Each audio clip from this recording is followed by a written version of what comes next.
அன்னை தமிழுக்கும் அவையோருக்கும் சிவபாரதியின் அன்பு வணக்கங்கள்.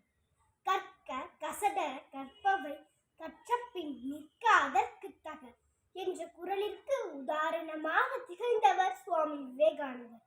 கற்பதையும் கேட்பதையும் ஆராய்ந்து பார்த்து அறிவை செம்மைப்படுத்திய ஞானியாவார். இவர் 1863ஆம் ஆண்டு ஜனவரி மாதம் 12ஆம் நாள் கொல்கத்தாவில் பிறந்தார். இவர் பெற்றோர் விஸ்வநாத் தத்தா மற்றும் புவனேஸ்வரி தேவி ஆவார். சிறு வயதிலேயே மிகுந்த நினைவாற்றல் கொண்டவராக திகழ்ந்தார். இசையும் இசை வாத்தியங்களும் பயின்றார். இள வயது முதலே தியானம் பழகினார்.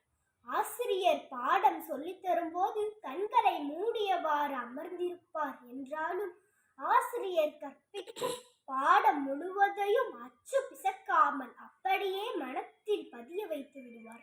இது ஆசிரியருக்கே ஆச்சரியத்தை தந்தது. மேல்நாட்டின் தத்துவங்கள் மற்றும் ஐரோப்பிய நாடுகளின் வரலாறு போன்றவற்றை முழுமையாக படித்து தெரிந்து கொண்டார். ஸ்ரீ ராமகிருஷ்ண பரமஹம்சரை தனது குருவாக ஏற்றுக்கொண்டார்.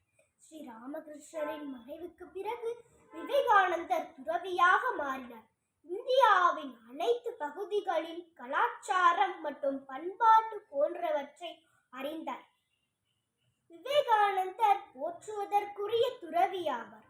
சுவாமி விவேகானந்தரின் ஒரு சில பொன்மொழிகள்.